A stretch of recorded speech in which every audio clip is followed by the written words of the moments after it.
Many people have always assumed that Toronto had at least one helicopter, even when we have none.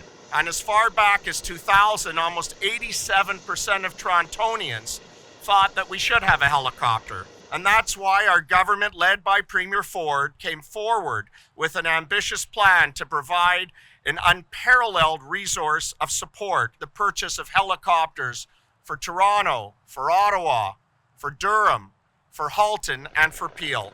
You know, police helicopters give officers eyes in the sky. They see things that those on the ground can't. RPAS, more commonly known as drones, are a very cost-effective tool for us, but they have limited range.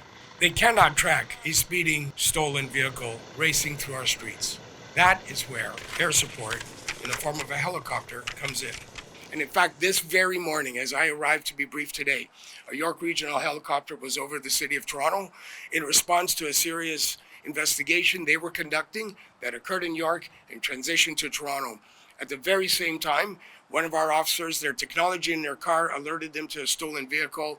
They were able to communicate with the York helicopter, and that York helicopter assisted us in tracking that stolen vehicle, and we were able to apprehend people in that vehicle, recover that vehicle safely, and that vehicle is tied to a home invasion that had occurred earlier today in Scarborough.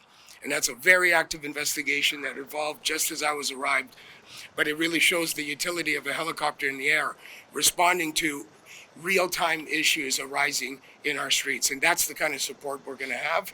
We know that Torontonians are worried about increasing levels of crime such as homicides and auto theft. We know that organized crime continues to drive high impact and violent offenses in our neighborhoods. And we know that, unfortunately, many of those committing offenses are getting more brazen. This new air support program will give the service the opportunity to apprehend violent suspects in these situations in a safer, swifter way with persistent aerial observation, allowing tactical officers on the ground to safely deploy resources.